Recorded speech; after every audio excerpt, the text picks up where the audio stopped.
Kasama po natin ang ating personal effectiveness coach and corporate communications guru. Walang iba kundi si Miss Sheila Viesca. Miss Sheila, welcome to the show. Hi, Miss Sheila. Good morning. Good morning, ladies. Happy Wellness Pakidefine daw. Wednesday. Hi, Oo, Angel. tamang-tama. I-define daw muna And yung assertive, sabi ni Kikay. For my benefit and for the benefit of society. Ano ba ibig sabihin ni Miss Sheila ng ano? Ng Baka sabihin nila, hindi assertive? namin alam ibig sabihin. Oo nga, alam namin Well, na. the other members of society. Oo. Ay, hindi. Para Hindi. makapagsimula. Oo. Go Ito na, ahead. ito, yung ginagawa nyo, yan yun. Gusto ko yung para Magaling ka pa naman Okay, dyan. ito. Oo. Oo, sige. Marami tayo. Assertiveness is a core skill, communication skill, because it has to be articulated. It's your ability to express yourself, to stand up for what you think is right, express your views, while at the same time respecting the rights and beliefs of others. So yun yung balance. Yun pala yun. Oo. Evaluate And yung we're sarili ta- ko. And we're talking about this now because it's part of stress management. It can help you control your anger. It can help you cope better when you're able to assert your views in a behavior and style, communication style, that is respectful to others. So, gusto nyong ma-reduce yung stress nyo, gusto nyong mag-communicate much better, learn to be assertive. That's why we're going to discuss today the power of assertive speech or assertive communication. Interesting. So, what do we get from being assertive, Miss Sheila? Well, assertiveness, Angel, Kikay, and Beth, makes sense because it's based on mutual respect. So it allows you to see the point of view of another person and at the same time demonstrate where you're coming from. So definitely, when you're assertive, you're able to resolve conflicts better. And it's not always Parang something to meet consider. It's halfway. not always what you say. It's not always what you say. Usually, what registers first is how you say it. Kaya it's as important. Yes. And So, it's what when you you're do, able not to what... it's not what you do. It's who Somebody you are. say. It's what you are. Tama ba? actually, yes, who you are How you will, say it. is going to complement how you express your feelings, how you Exactly. express your Bitig yun, understanding. Oo. Kasi you don't always have to agree. But when you are assertive, you can disagree without being disagreeable. Yun ang gusto natin. Siyempre, parang problema yan sa maraming bagay, no? Sa sa career mo, sa trabaho mo, sa mga relationship mo with your friendship, pati family. Ma-play ko Yeah. yan.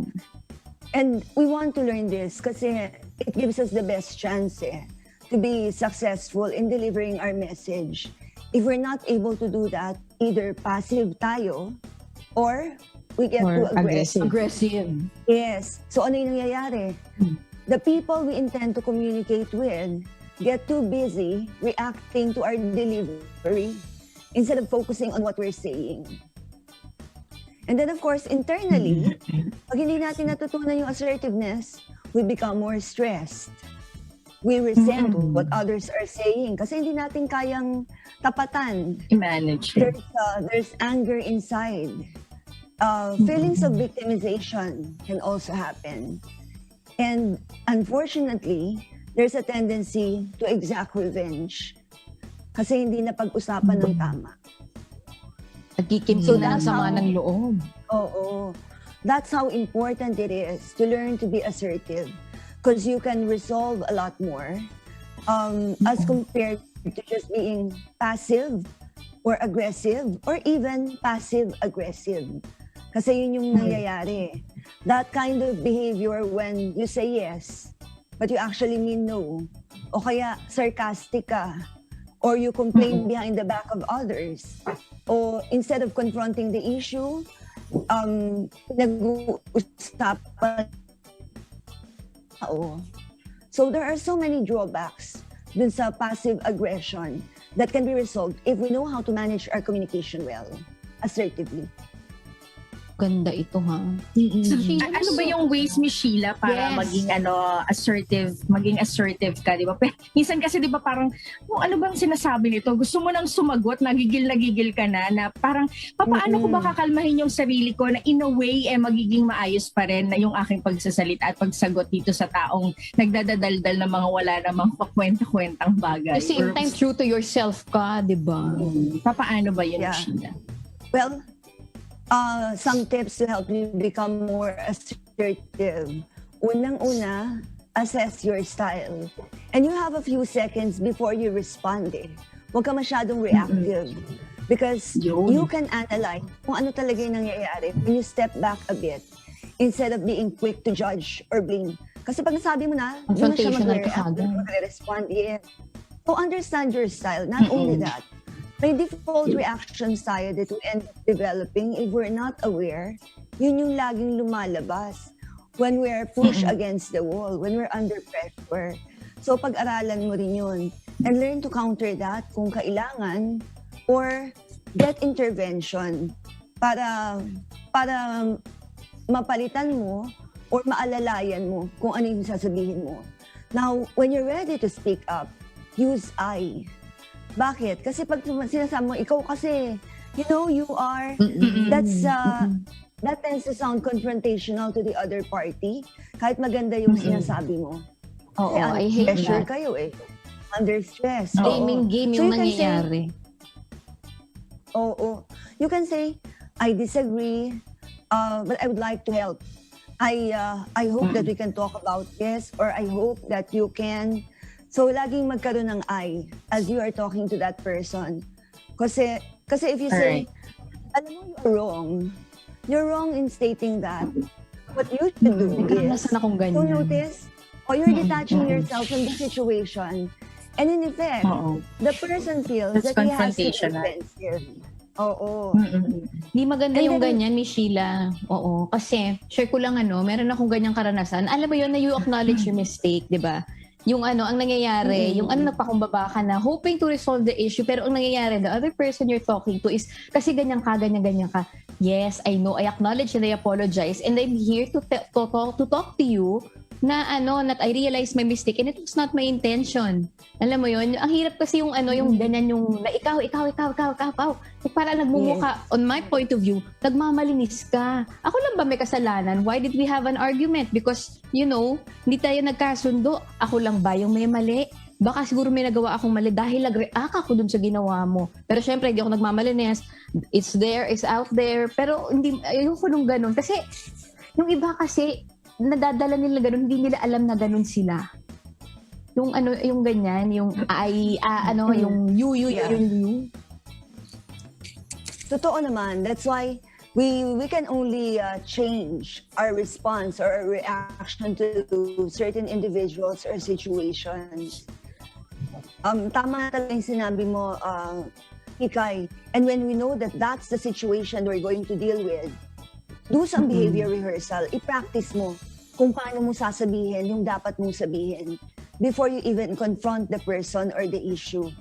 Ngayon, pag nandyan ka na in that conversation setting at paulit-ulit yung sinasabi niya, iba-ibang angulo, pero isang point lang naman, and you have already asserted yourself, what you can do is what is known as repeated assertion, or also known as the broken record. So there are so many ways of saying what you feel is supposed to be happening. Like, alam mo, ikaw ganito ganyan. Okay, I agree with you, nagkamali ako. Hindi talaga namang ulit na ginagawa mo. That's true. Oo, that's true, nagkamali ako. Alam mo, hindi ko na matiis, ganyan-ganon. Pasensya ka na, talaga nagkamali ako. Kasi otherwise, lumalawig lang yung usapan, lumalalim yung problema. Correct, mahaba. You don't Nagagatungan get to pa. any solution. Oo, so when you know the solution, broken record approach, na hindi naman sarcastic, hindi naman ang iinis, but with full consideration of what the other person is feeling. So, kailangan talaga i-validate natin.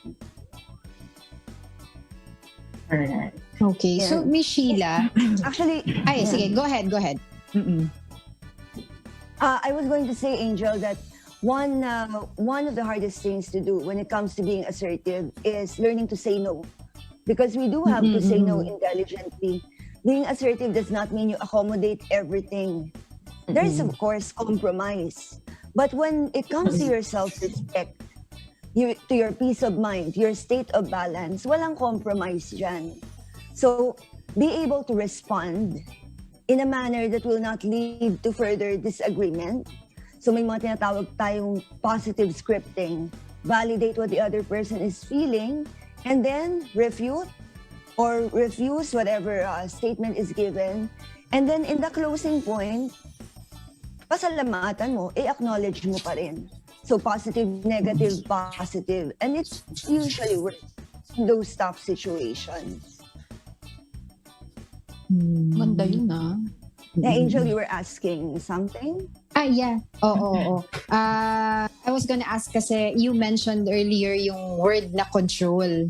I was wondering kung what are the other key factors or core value that a person must have to be able to be assertive in certain situations, like sa family, sa work, ganon, and not to step over the line of being aggressive or passive. Nagiging destructive ka na. Yeah. Well, behaving assertively is not something that happens overnight. But definitely, it's a constant decision that you make. At hindi sa lahat ng pagkakataon, kailangan kang maging assertive. Minsan, sunod ka na lang. Lalo na when talking to guardians and your parents who know better. But definitely what we can consider as the best traits in order to practice assertiveness, unang-una, self-esteem. The person has to feel good about himself. And self-esteem is the basis of self-confidence. Kasi if you feel right, if you feel good about who you are, you can project that. Pero sometimes, self-confidence happens first for some people. Yung packaging muna, kahit may doubt sila. So, that is something that, these are two things that should be happening at the same time.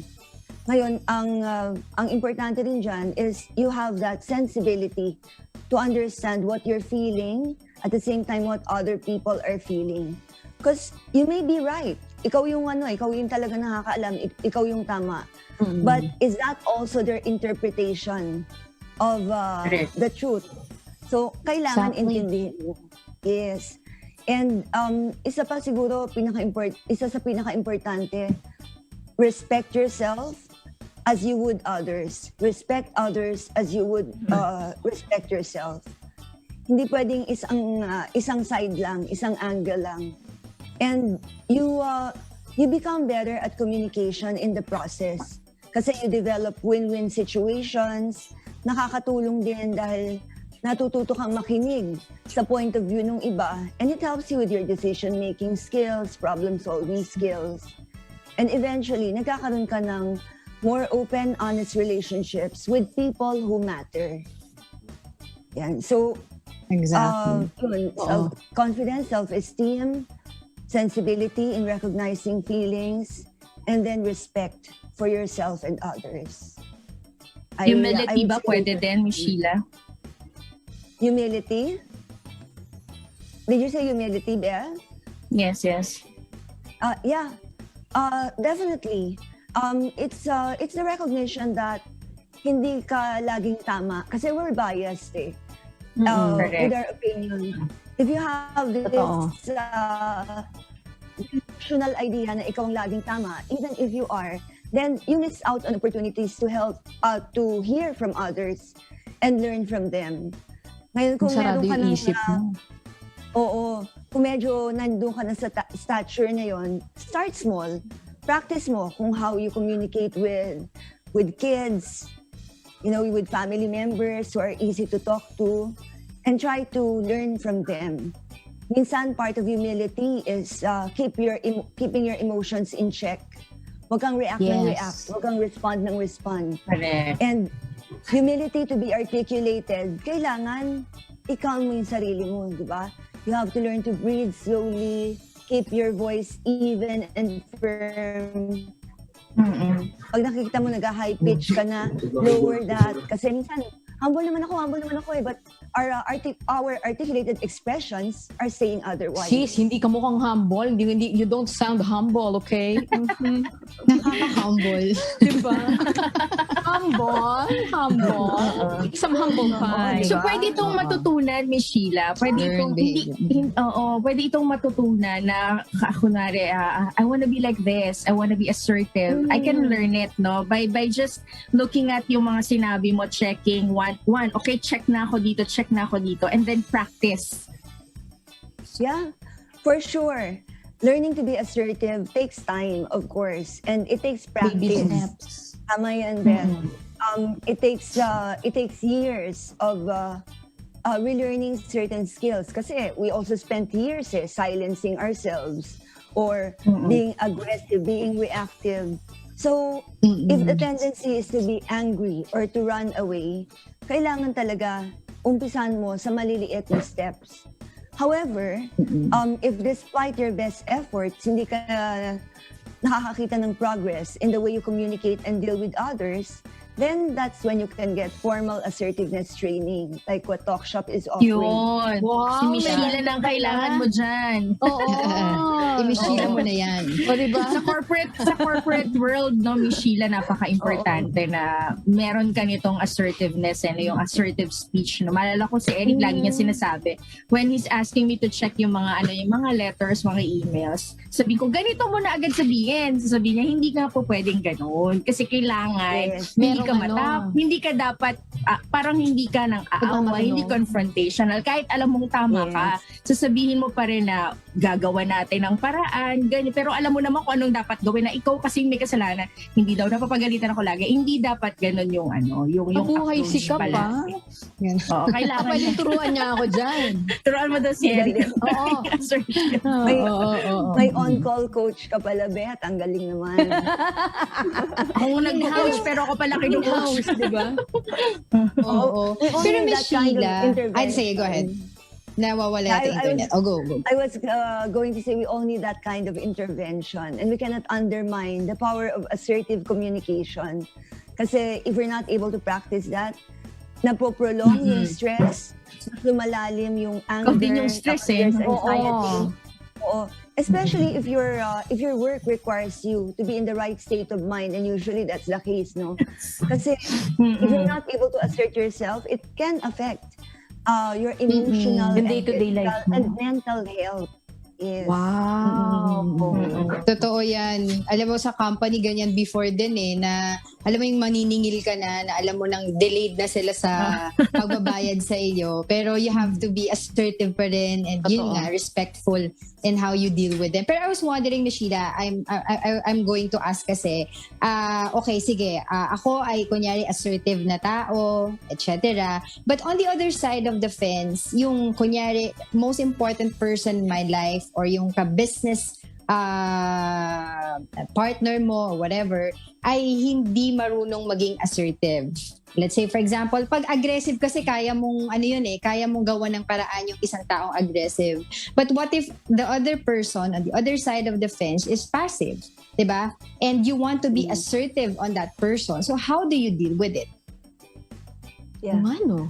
Well, kung if you're dealing with someone who's passive, siguro workable compromise ang kailangan. Pakinggan mo kung ano yung sasabihin ng tao. Hindi niya alam kung paano i-assert yung sarili niya. Then draw out the information from that person. Kasi as we develop ourselves and our skills in assertiveness, mas natututo rin sa atin yung iba. And tayo magdadala ng conversation process. If that's the case. And normally, when you are in a conversation or engagement with a person who's not learned how to be assertive, it's really how you start, how you continue, and how you end the conversation or conflict. You have to be able to hold the person by the hand and walk him through the exercise. So, kailangan aware ka that you are in control of the conversation without taking advantage of the person who does not know how to be as assertive as you are. Miss Sheila, Yes may lang ng follow-up yes yan question ako. Oo. Yes lang ng yes. So sa tanong naman ni Tita Angel, what if ikaw, you're willing to do the hard work para magkaintindihan kayo, pero what if this person, alam mo yun yung parang wala akong pake, I don't Bala ka care. dyan. Yung parang ganyan, Bala bala ka ka dyan. Sige. Alam mo yun, how do you handle that thing? Kasi ito na, nag-e-effort ka na, you're already trying to be the better person, even if you know, ikaw talaga yung reacting, ikaw talaga yung confrontational, pero you're trying to be, you're trying to be, alam mo yun, yung inaano mo na yung sarili mo para magkaintindihan kayo, para magkaayos kayo. Pero this person is not just willing. Dapat bang sukuan mo? O dapat bang, should you, die hard trying? Para sabi nga ng isang rapper. Well, if this person is within your orbit, so kailangan mo talagang ma-involve sa communication or conversation with this individual, then the only choice is to be assertive.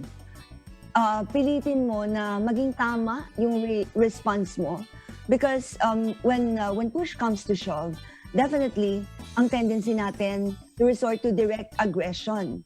So we are bossy, we are arrogant, we become intolerant, we become opinionated. O minsan naman, indirect aggression. There's a tendency to be sarcastic, to be deceiving, to be manipulative. And of course, there are times when we resort to submission, being submissive. We wait, we feel helpless, we become passive, we are indecisive. Para lang magkaayos na. We even apologetic. Oo. So, all this will not help. Talagang assertive communication pa rin. Because assertiveness is about being direct, being honest, and also being accepting. Ilagay mo sa timing kasi malamang naman there's another time when this person will be more responsive to what you're saying. At this time lang, hindi niya kayang makinig or hindi niya kayang makipag-usap sa'yo. So, you Give it also have to time, learn give it space. to time the communication. Hindi sa lahat ng pagkakataon na ready ka to be assertive. The other person would be too. Ayun. So I Alright. guess Miss Sheila, everyday naman all of us, 'di ba, no matter what field you are in, no matter what situation you are in, everyday, lalo na kami, our job entails yung being assertive, Communicating. 'di ba? In whatever we need to say or ask questions dun sa aming mga resource person or sa mga reporters. Yeah. And I think the best that you said kanina is yung maging confident ka and as much as possible responsible and respectful with your words and to be able to convey your message, no, Miss Sheila? That's right, Angel. And I would also like to add that assertiveness protects us from being taken advantage of. So it's not about opening yourself up kung ano man yung gagawin ng iba or being accommodating to everything that they want to happen or everything that they want to say. It's about being decisive and having that free choice to decide what is right for us. Kasi partner ng assertiveness is authenticity. Mahirap maging totoo if you're not able to assert who you are. So marami talagang opportunities when we are able to practice assertiveness in our action and our communication. Nag-umpisa lang yan sa self-esteem, but eventually maraming na-address in the different dimensions of your life. A good consideration, hindi sa lahat ng oras kailangan kang mag-articulate kung ano yung nararamdaman mo or mag-defend ng sarili mo. Yun yung in line with what Kikay mentioned also. May time para sa lahat ng bagay. There's a time to prove you're right. There's a time to acknowledge that your being right does not really count so much. There's a time to express your views. There's a time to just learn from others. And when you have practiced assertive communication all your life, talagang sa lahat ng bagay na medyo kahit nakakasakit or nakakabwisit, matututo ka. Gusto ko ko yan Parang yan ang skill na Yun, ma-acquire. very nice, very nice. Thank you, Miss Sheila. Pina-practice naman Kikay, sabi nga ni Sheila. Pwede pala matutunan, mabuti na lang merong Oo. merong Tsaka kung talagang correct, nalalapit. talk shop. Oo. Kung kailangan talaga, dyan naman si Miss Yes. Sheila. Saan ka nga matatagpuan, Miss Sheila? Yes, thank you, Beth. So Talk Shop can reach at 0917-877-5588 or 0917-894-5588. So www.talkshop.ph or on social media, Sheila Viesca, Talk Shop Consultancy. And we teach all the basics of assertive communication. So of course, from the verbal, non-verbal aspect, eye contact, body posture, yung gestures, tonality, and of course, the content of the communication. So we look forward to them calling us for their individual and team requirements. Tamang-tama. Yan talagang Alright. gusto kong matutunan Kontakin ko nga yung talk shop sila, Miss Sheila. Yes. Okay. Thank you, Miss Sheila. Thank you so much. Thank you. Napakagandang topic ulit. Happy Wednesday. Next week ulit, Miss Sheila